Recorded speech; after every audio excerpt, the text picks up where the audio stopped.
Hola, bienvenido a un episodio más de Principio Podcast. Soy Jalín Simón y entrevisto a empresarios con principios claros e historias que puedan inspirar a otros. Hoy tengo como invitado a Jorge Montelongo, un emprendedor, un tipo inalcanzable, un padre de familia, esposo y gran amigo. Jorge y yo hablaremos de muchísimos temas, entre los cuales el orden financiero de las empresas, Soho Books, Soho Partners, Da Coffee, entre muchos otros temas. Jorge, bienvenido. ¿Cómo estás? Gracias, feliz de estar aquí, de acompañarte. Un gusto estar por acá, Halim. Jorge, la gente no te conoce y siempre pregunto algo para romper el hielo. Platícame aquella vez que tuviste una entrevista grupal en Grupo Inditex. Salió el tema la última junta que tuvimos. Fue una experiencia muy diferente a cualquier otra entrevista que he tenido. Yo me fui 6 meses a Madrid y yo iba, según yo, a financiarme yo allá. Iba a trabajar, tengo la fortuna de tener pasaporte español, entonces iba a Madrid y busqué chamba de todo, cabrón. Fui mesero, fui lavaplatos, de todo. Y en una de las oportunidades se presentó una entrevista para ir a Grupo Inditex. Voy a Grupo Inditex, me hacen la entrevista, que éramos un grupo de 20 personas. Obviamente, pues yo bien arregladito, bien vestido. Dije, no manches, de estar lavando platos a estar en Inditex atendiendo, pues qué chido, ¿no? Y al final no me hablaron, pero fue una experiencia increíble. O sea, la manera en cómo contratan ellos, te das cuenta del valor que saben que tienen, del proceso que siguen. Y al final creo que hace mucho hincapié en empezar a enfrentar a las personas y ver cómo resuelven cosas, ¿no? Fue una sola vez, fue una entrevista corta, fueron 20, 30 minutos, nos preguntaron cosas, oye, ¿qué te gusta? ¿Qué te dedicas? ¿Qué estudiaste? ¿Qué haces aquí? Y vámonos. Casi yo siento que fue pasarela y 2, 3 preguntas y de ahí perfilan y siguen su proceso, pero el cual ya no estuve yo alineado a eso, pero fue una experiencia muy buena, diferente, diría yo. Jorge, platícame un poco de quién eres y qué es MoMA. Mira, te platico. Yo soy padre de 2 niñas, una que está por nacer ahora en noviembre, otra niña hermosa que tiene 2 años y medio, padre de familia, me casé a los 23 años. Muy joven. Muy joven, muy joven. Y la realidad es que apasionado de la contabilidad. O sea, es lo que llevo haciendo más tiempo toda mi vida. Soy una persona con pocos hobbies, pero te diría que mi hobby más importante ha sido los últimos 10 años el tema de la contabilidad. Yo estaba en tercero de prepa, no tenía idea qué estudiar. Según yo iba a estudiar Derecho porque mi papá es abogado. Y tengo una carrera de conta y fue la primera clase que me empezó a ir muy bien y se me empezó a dar muchísimo. Y el tema de números, ¿no? Entonces, empiezo con la clase de conta, entro a estudiar contabilidad, contaduría en el ITESO, y empiezo con un tema de contabilidad, trabajando como capturista. De ahí fui auditor, estuve en KPMG, estuve en un despacho local aquí en Guadalajara también como auditor. Y luego tengo la gran fortuna de trabajar para una empresa americana que se dedica al reclutamiento de personal remoto en México para asignarlos a Estados Unidos, un tipo de outsourcing. Yo tenía 23 años, tenía ya mucha experiencia en temas contables y la persona que estaba a cargo de mí, de mi socio hoy en día, se va, le da un burnout, se va, dice que ya no quiere ser manager y nos dejan las llaves a nosotros prácticamente de la empresa. Y te estoy hablando que una empresa que cuando entramos mi socio y yo facturaba alrededor de $200,000 mensuales y cuando nos fuimos facturaba casi $1,000,000 mensuales. Entonces nosotros nos encargábamos de juntar toda la lana en Estados Unidos, de traérnosla a México, de calcular todo el tema de nóminas. Cuando nosotros nos fuimos tenían 800 empleados y nosotros nos encargamos prácticamente de toda la contabilidad. Claro que había un CFO que era el que le reportábamos, que estaba en Omaha, Nebraska, que era el dueño de la empresa, pero nos dio mucha claridad en cómo hacen las cosas en Estados Unidos, que veíamos o vemos que en México no sucede eso, ¿no? Cuando hablas de claridad, ¿a qué te refieres, Jorge? Explícame, porque hay muchas empresas muy exitosas en México, pero el 95% son pymes. Claro. ¿Qué crees tú que es claridad? Mira, yo una de las cosas más importantes que vi en Estados Unidos, que en México no es muy común ver, es el tema del estereotipo del jefe, ¿no? O sea, en México el estereotipo del jefe es un cuate sumamente enojado, amargado, que está regañando a todo mundo, que no se mete a las cosas, que simplemente está ordenando y gritando desde arriba. Y en Estados Unidos te enseñan a sentarte con alguien, a preguntarle cómo se siente, qué está buscando en su vida personal, qué está buscando en su vida profesional, cómo lo podemos ayudar. Nos asignaban a un advocate, que es como un preceptor que te ayuda a darle pues mucha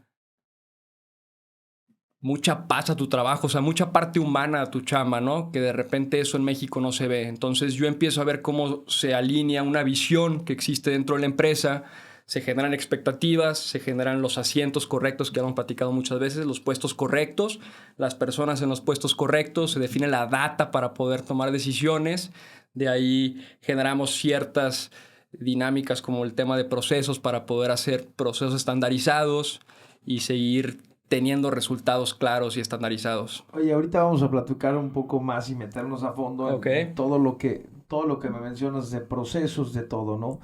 Pero antes de seguir en eso, pues evidentemente hay un ADN en esa empresa. ¿Quién es Gino Wickman? Y para ti, pues, ¿qué rol tiene este autor, este jugador? ¿Quién es? Gino Wickman es el fundador de EOS Worldwide, que fue la metodología que yo utilicé en Estados Unidos. Yo no tenía idea que existía una metodología. Yo decía, es un crack el cuate con el que estoy trabajando. Salgo de la empresa americana, me topo con este libro, me lo recomienda una persona, empiezo a leer el libro y digo, ay cabrón, o sea, todo esto es lo que yo hacía en Estados Unidos sin conocer la metodología. O sea, el director nunca te platicó que venía la metodología de ahí. Nunca.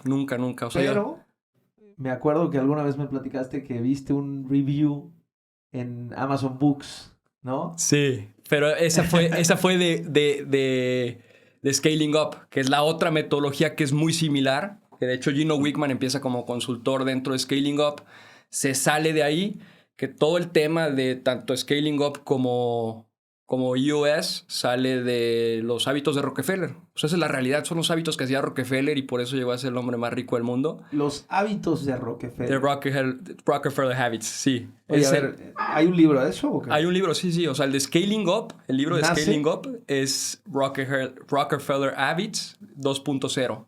Entonces, él pone, o esta persona que es Bern Harnish, que es el fundador de Scaling Up, empieza a hacer este libro, hace una versión, saca la segunda versión, que es la de Scaling Up, que es el nuevo que se ve en todos lados. Gino Wickman empieza a trabajar ahí, estudia en MIT, en Giant of Titans, que es donde estaba Gino Wickman, donde estaba Daniel Marcos, donde estaba Bern Harnish, y se empiezan a conocer todos y empiezan a entender que si existen sistemas para correr en las computadoras, también existen sistemas para correr empresas, ¿no? Entonces, me recomiendan este libro. Yo no tenía idea de la metodología. ¿Cómo se llama el libro? Se llama Traction. Traction. Buenísimo. Es el mejor libro que he leído. Es una manera simplificada del tema de Scaling Up. Pero al final es muy sencillo, ¿no? O sea, tenemos que definir hacia dónde va la empresa, que es una visión importantísima que tenemos que tener clara o que tiene que tener clara el visionario de la empresa y después compartirla con sus colaboradores para que todos estén remando hacia el mismo lugar. O sea, tú te has dado cuenta te has dado cuenta que sin la visión clara no hay metas claras. 100%. Y en consecuencia no hay tracción para llegar 100%. a eso, ¿no? O sea, vision without traction is pure hallucination. Entonces, eso significa que si tienes la visión pero tampoco tienes la tracción, tampoco sirve de nada. Y si estás nada más avanzando y no sabes hacia dónde, tampoco. O sea, como sabes, este podcast es para inspirar jóvenes a emprender y a hacer las cosas muy bien, ¿no? Claro. Cuando hablamos de visión sin tracción, pues es pura alucinación. ¿Qué le dirías a ese emprendedor que es un visionario, pero que no tiene pues, esa atracción? ¿Qué piensas o qué tendría que buscar él en un socio? ¿Qué piensas de eso? Mira, hay un libro de la misma metodología de EOS que se llama Rocket Fuel, que habla de un dúo dinámico, que es el VI dúo, que te ayuda mucho al visionario a aterrizarse, es decir, a que sueña y quiere crecer, pero se le olvida que hay una operación y hay problemas que se tienen que apagar y fuegos que se tienen que apagar y que tiene que tener un proceso y un paso y un ritmo, cierto ritmo. Entonces está este integrador que es el que ayuda a bajar al visionario y es el que se encarga de coordinar las áreas operativas, de que caigan a la mesa, de hacer el project management, prácticamente de coordinar toda la operación, y el visionario es el que se encarga de estar persiguiendo ese sueño que él tiene en la cabeza, ¿no? O sea, quiere decir que en consecuencia de los aprendizajes que has tenido, a todo emprendedor lo que le recomiendas es que partan de una idea o un visionario que tenga en su cabeza lo que quieren llegar, y una persona que es el integrador, que es como el que... ¿Cuál es la posición del integrador? Platícame. Mira, voy a platicar un poquito de dónde estoy contigo yo ahorita y de lo que estamos trabajando, y a lo mejor eso da mucho contexto, ¿no? ¿Correcto? Yo empiezo a darte consultoría para Da Coffee. Yo llego contigo por un buen amigo nuestro que nos presenta. Te empiezo a dar consultoría en tema administrativo, en tema de Soho Books, que es el sistema que nosotros implementamos. Y de ahí, pues tiene la fortuna de que empieza a crecer tanto el proyecto que me ofreces venirme de tiempo completo contigo, ¿no? Estuvimos ahí siguiendo el proceso, me vengo contigo y ya ahorita viviéndolo a flor de piel te digo que exactamente es lo que estamos viviendo tú y yo, ¿no? O sea, tú eres un visionario increíble que trae un sueño gigantesco de pasos agigantados, y yo soy esa persona que voltea y te dice, oye, Halim, sí vamos a hacer eso, sí vamos a crecer, sí vamos a llegar a eso, pero espérame, necesitamos arreglar primero todo lo que traemos aquí, necesitamos coordinar nuestras áreas directivas, necesitamos contratar a las personas correctas, asignarlas a los puestos correctos, crear nuestros procesos, etcétera, etcétera, ¿no? Entonces, ¿qué se encarga de hacer el integrador? Prácticamente de hacer todo lo que no le gusta al visionario. Esa es la realidad, porque los visionarios muchas veces están nada más soñando, y yo creo que a muchos les pasa que empiezan a crecer tanto que de repente voltean y dicen, ay cabrón, o sea, me encargué tanto de vender que no le puse atención a mi parte financiera, que por lo general es donde más broncas hay, y se está yendo la lana por la ventana. Y lo que me está costando tanta lana traer a la mesa se está yendo por la ventana, ¿no? Y te voy a platicar una anécdota que me tocó a mí en una empresa que facturaba 450 millones de pesos. Yo estaba como auditor contable. No tenían una sala de juntas, no sé por qué, pero no tenían sala de juntas. Entonces a mí me sientan en la oficina del director. Y yo duré un mes ahí. ¿Por qué? Porque nosotros llegamos a hacer auditoría, hacían cierre fiscal del año pasado, estaba cerrado el ejercicio, pedíamos información y empezamos a hacer los papeles de trabajo de auditoría. Me sientan ahí, duramos ahí un mes y yo me doy cuenta que nunca se para este cuate. Nunca me tocó verlo, nunca conocí al dueño. Y volteo con mi encargado y le digo, oye, pues qué onda, o sea, no se para este cuate. Y me dice, no, este cuate se la pasa en expos y vendiendo y esto y el otro. Me salgo yo del despacho, me voy a comer 2 años después con el que era mi encargado, que ahora es buen amigo, y me dice, güey, no tienes idea, cabrón. O sea, estaba en la mano derecha, robe lana, y nunca se había parado aquí.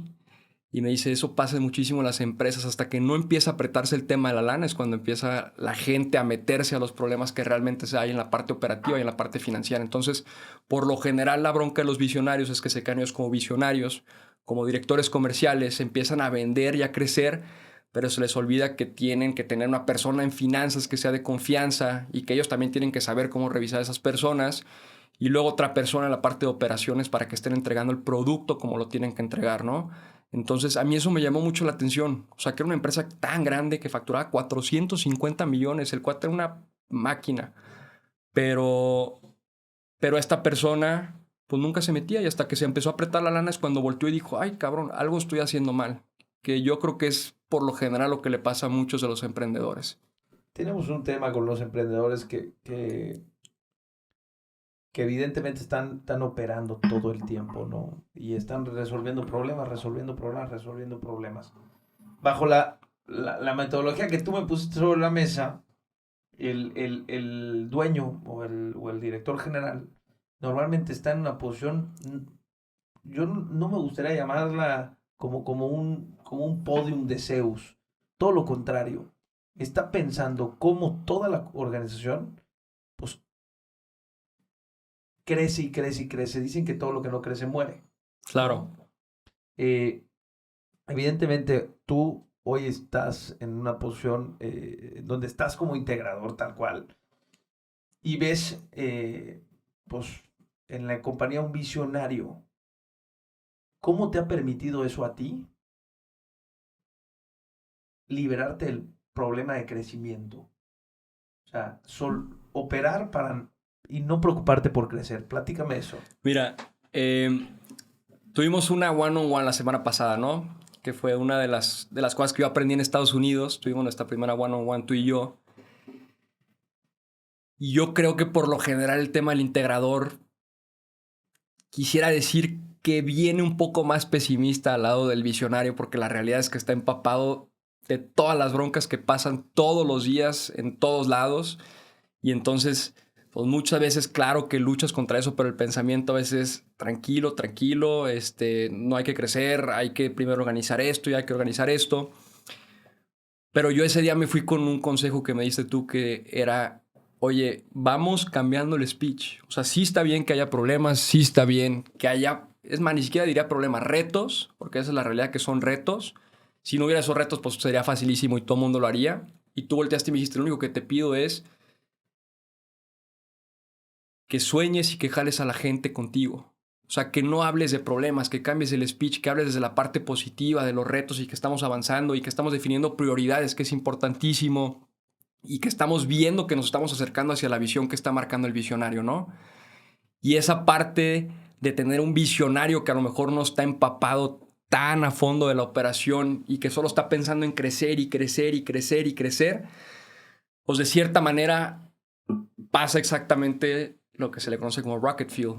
O sea, existe una persona que está caminando a 1000 por hora en su cabeza y teniendo ideas chingonas y trayendo muchas ideas y haciendo research and development, y está otra persona del otro lado que está tratando de hacer el contrapeso. Entonces se complementan muy bien. Una persona que no tiene esa, pues diría yo, esa actitud a lo mejor de crecimiento por el rol que tiene, y otra persona que sí está totalmente dispuesta a crecer, y se compagina muy bien esas dos partes, que ese es el rocket fuel, que es lo que hace que avancen tan rápido las empresas. Tú antes de estar metido como integrador eras consultor, o estabas de consultor en una empresa que usaba tecnología, que Correcto. usa tecnología.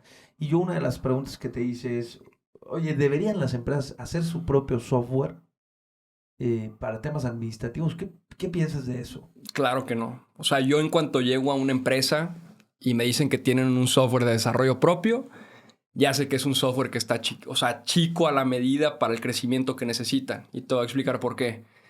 El software que nosotros implementamos, que se llama Soho. ¿Es tuyo?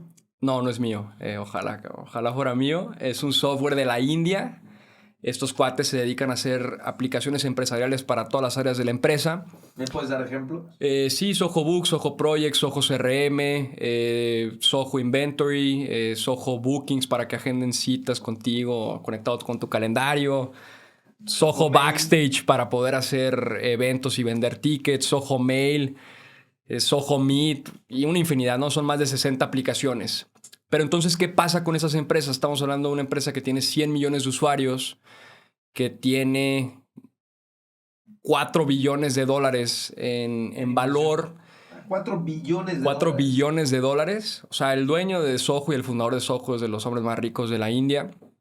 Y entonces... Y creo que Google forma parte de Soho, ¿o estoy loco? No. O tiene fondos internacionales seguramente, ¿o no? No, de hecho, Soho es el software de bootstrapping, es decir, de inversión propia, que más usuarios tiene en el mundo. Wow. O sea, ha sido pura inversión propia. Entonces, pues tú llegas a una compañía y te dicen: oye, me hicieron unos cuates de aquí de Guadalajara un software a la medida.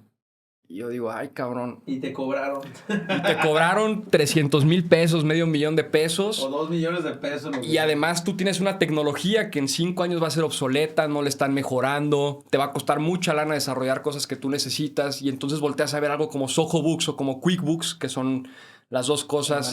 Son hermanitos, son la competencia directa. Y ves que son softwares que valen 689 pesos al mes y te resuelven tu tema contable al 100% y siguen implementando cosas. Te pongo 2 ejemplos rapidísimo que acaban de implementar. El tema de la contabilidad electrónica. O sea, ya tú cuando haces tu catálogo de cuentas ya viene precargado el catálogo de cuentas del SAT. Entonces tú ya pones el código agrupador del SAT correspondiente a la cuenta contable que estás haciendo, y ya puedes generar una contabilidad electrónica para subirla simplemente al SAT. Maravilla. Y el tema de WhatsApp. Siempre el tema de cobranza ha sido por correo electrónico. Ya está en prueba beta el tema de WhatsApp para que puedas mandar recordatorios y facturas y todo a través de WhatsApp.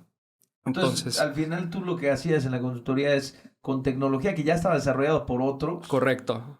Tú la implementabas en la compañía y eras como un implementador. Un implementador. Un implementador, esa es la realidad. O sea, yo llegaba con una tecnología que ya existía y la adecuaba a los procesos que tienen dentro de las empresas. Yo me enamoré de ese proceso, tanto me enamoré que aquí estamos, ¿no, Jorge? Pero la verdad es que tú tienes una mentalidad que es un privilegio tenerte acá y la verdad es que te aprecio un montonal.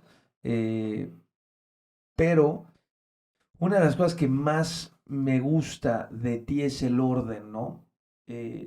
Tú has, lo primero con lo que hicimos, no sé si te acuerdas, pero en la compañía fue un BTO. ¿Qué es un BTO y por qué los emprendedores lo tienen que hacer sí o sí? O sea, ¿qué es eso? El BTO es una de las herramientas principales, es más, diría que la herramienta principal de EOS, que se traduce a Vision Traction Organizer.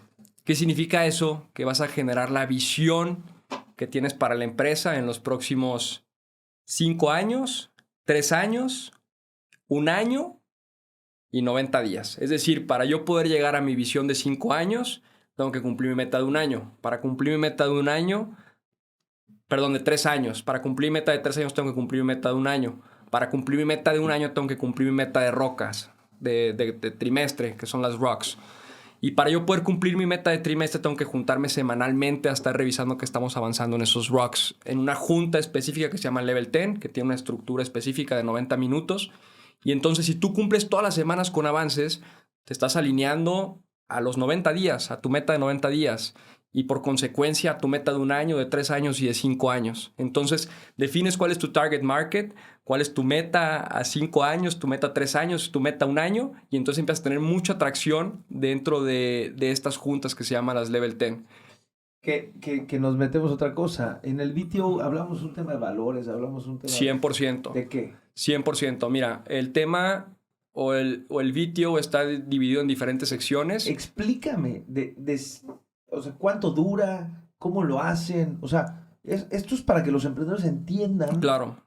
qué es lo primero que tienen que hacer, que aunque parezca estúpido, que aunque parezca tonto, pues es lo más importante y no le quieren dedicar tiempo a lo que los va a llevar al éxito, ¿no? Claro. Mira, ahorita dijiste algo muy importante que es que se puede escuchar muy tonto o muy ñoño, ¿no?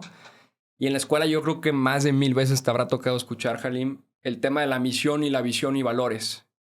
Y lo escuchabas en la escuela y te sentabas y lo hacías y decías, pues se escucha padre, ¿no?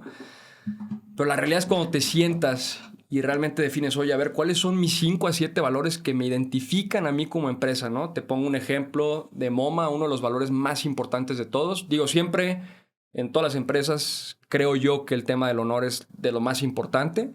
Y de ahí nosotros un punto muy importante era el tema de la diversión. Y diversión no en el sentido de estar jugando todo el día en la empresa, claro, pero de pasártela bien, ¿no? O sea, de disfrutar realmente tu chamba, que eso yo creo que es importantísimo y te ayuda también a tener mejor chamba. Entonces, defines tus valores. Una vez que defines tus valores, defines tu meta a 5 años, perdón. De ahí vas a definir cuál es tu target market y vas a definir cuál es el diferenciador que estás ofreciendo dentro de tus productos. Y te habla ahí de 3 uniques que tienes que tener. Y dice, oye, hay 2 uniques que puede hacer alguno de tus competidores, pero nadie puede hacer esos 3 igual que tú. Entonces, defines tus 3 diferenciadores. De ahí tienes una fotografía de cómo se vería tu empresa en los próximos 3 años. De ahí defines tus metas para 1 año. Y bueno, ya de ahí defines tus rocks y le asignas un rock a cada una de las personas. Y entonces ese rock es un mini proyectito que se le va a asignar a la persona en los próximos 90 días para poder llegar a esa meta esos 90 días y así seguirte alineando como lo platicábamos. Entonces, al final es lo que te genera esa visión que compartes con tus colaboradores para que sepan hacia dónde va la compañía. Y te voy a tener poquito porque la última one-on-one me remontó a eso, me platicaste todo algo que me voló la cabeza, ¿no? Que era que no era George W. Bush porque lo busqué, sí. pero era no me acuerdo el presidente, pero que va un día a la NASA y estaba en la NASA y estaba caminando por la NASA y se encontró a una persona que estaba barriendo el piso y que le dijo, oye, ¿usted qué hace a estas horas de la noche, no? Y volteó la señora y le dijo, I'm helping to get a man on the moon. Cabrón, y me voló la cabeza pensar que existe gente o existen empresas que predican también la visión que tienen, que todos los días todas las personas están exactamente buscando eso, ¿no? Y entonces entendemos que es bien importante que las empresas y los colaboradores identifiquen hacia dónde va la compañía.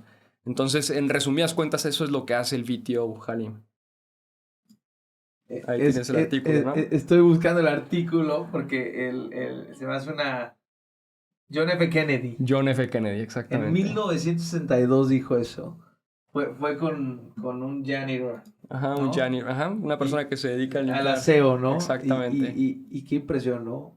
Qué impresión que cuando transmites bien la visión, no importa el puesto que tengas, la misión de la empresa la tienen todos. 100%. Y gracias al que hace el aseo o al director general, gracias a todos, claro, se llega cumple a la meta. 100% de acuerdo. Y eso es lo más importante.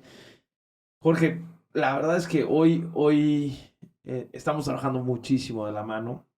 Has trabajado con muchas empresas americanas, empresas KPMG, un Big Four, pero platícame un poco, me voy a meter al tema personal un poquito. Claro. Platícame un poco, pues, ¿qué pasó cuando te enteraste que ibas a ser papá? Eso fue hace...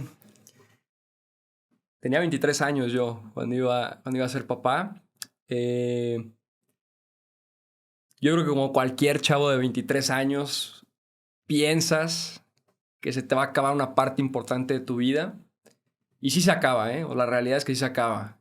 Y yo tengo un cuate que también tiene a su bebé y me dice, es que, cabrón, ya no va a poder salir, ya no va a poder tomar, ya no va a poder cotorrear. Yo le decía, no te preocupes. O sea, cuando tengas a tu bebé ni se te va a antojar eso. O sea, de verdad, yo ahorita es uno de los placeres más grandes de la vida. Mi niña, mi esposa y mi bebé que viene en camino. Y yo te diría hoy en día que ha sido lo que me ha impulsado más que nada en el mundo el tema de mi familia. O sea, de verdad, estoy casado con una mujer extremadamente maravillosa, maravillosísima, que le agradezco muchísimas cosas, que me da mucha tranquilidad que esté en mi casa con mi bebé, porque se tiene la oportunidad de que ella se quede en casa, entonces ella está todo el tiempo con mi bebé y yo aquí rajándome la tabla, pero bien contento, bien contento. Pero vamos a un tema bien importante, oye, ¿qué rol tiene una esposa que está en casa en la vida de un empresario y de un emprendedor, de un director tan importante como tú, pues que se la pasa 12 horas trabajando o 10 horas de repente, ¿no? ¿Qué rol tiene? O sea, el éxito se lo debes un poco a ella también. Claro, 100%. ¿Por qué? Lo hemos platicado tú y yo y creo que compartimos la idea de que al final detrás de un gran hombre hay una gran mujer, ¿no? Yo todo lo que me pasa en todos mis días y las decisiones importantes que tomo, llevo y se las platico a mi mujer y escucho a ver ella qué opina. Y creo que tú piensas exactamente igual que yo, ¿no? Entonces, mi esposa está en casa, eso es un hecho. Ella no trabaja, es más, creo que nunca ha trabajado. Ella es una persona de casa 100%, es la mejor mujer con la que me pude haber casado, de eso no cabe duda. Pero sin embargo, el hecho de que ella esté en mi casa y que tenga de cierta manera una visión diferente a lo que yo estoy viviendo me ayuda muchas veces a darme mucha tranquilidad, que es lo que pasa también un poquito con el visionario, ¿no? Entonces, tenemos bien definido, y alguna vez te platiqué que hicimos, o literal, alinear expectativas de lo que ella quiere, de lo que yo quiero, de cuál es su rol, de cuál es mi rol y de cuáles son nuestras prioridades como familia. Y así lo definimos. Hiciste un VTO. Un VTO. Familiar. 100%. Y te sirvió muchísimo. 100%. Mi esposa no lo quería hacer. O sea, yo le pedí, por favor, no pasa nada. O sea, lo peor que puede pasar es que tires una hora a la basura de tu tiempo y no lo volvamos a hacer nunca en la vida.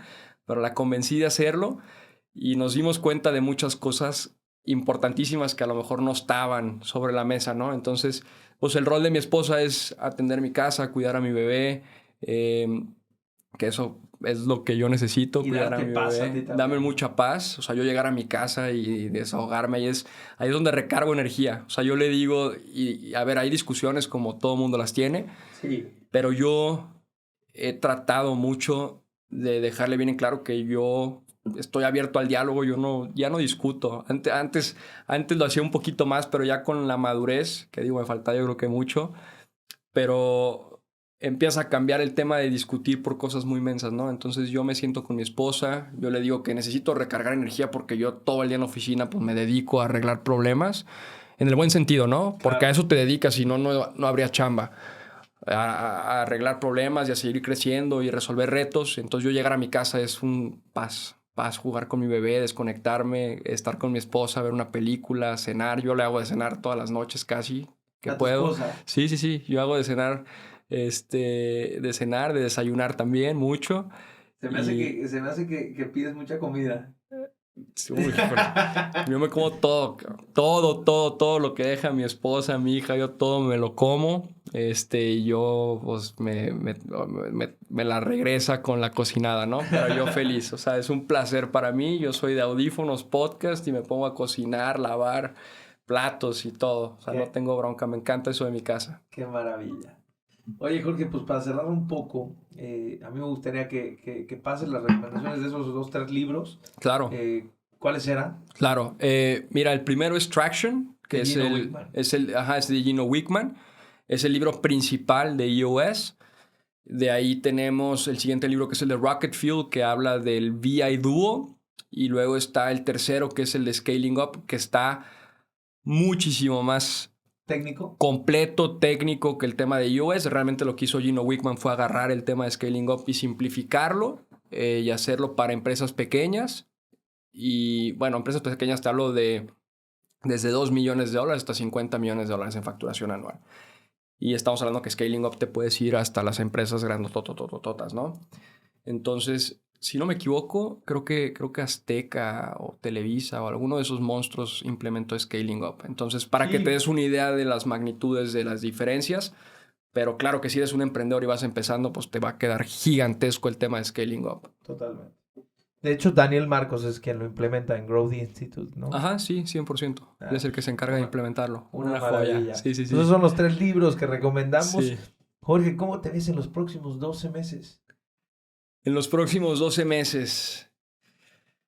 Ay, cabrón. Hoy me fui a comer con Cacho, que es mi socio en MoMA, y platicábamos, y de hace 12 meses a hoy te diría que somos otros, ¿no? O sea, yo creo que el empuje que tenemos y que tienes, te lo reconozco también, pues es de pasos agigantados. O sea, yo de verdad no me esperaba dónde iba a estar hoy, hace 12 meses. Entonces, yo lo único que te puedo decir es que voy a seguir enriqueciéndome mentalmente, porque al final eso es lo que te llevas a todos lados, ¿no? O sea, lo platicamos en su momento, si pasa cualquier eventualidad, lo único que nadie nunca me va a quitar es mi paz y el conocimiento que yo traiga en mi cabeza. Entonces, por eso el tema de retos me apasiona muchísimo, por eso estoy tan feliz en The Coffee, por eso yo creo que el reto para los próximos 12 meses va a ser increíble, que yo creo que ahorita ni siquiera alcanzo a imaginar dónde voy a estar parado en 12 meses. Qué locura. Estoy impresionado. Si tuvieras la oportunidad de tener el Estadio Azteca lleno de jóvenes y pudieras inspirarlos de alguna manera, ¿qué mensaje les darías? Mira, yo lo primero que les diría, que yo creo que es un tema que a mí también me ha servido mucho, es el tema de definir prioridades. O sea, eso es lo más importante de todo y creo que es lo que más nos genera ansiedad, pensar que traemos tantas broncas y tantas cosas que tenemos que hacer. Y yo les diría que se tranquilicen, que tomen un respiro, que lo suelten, que se sienten, que analicen y que definan qué es lo más importante que tienen que hacer ese día, o esa semana, o ese mes, o ese año, y empezar a tomar acción,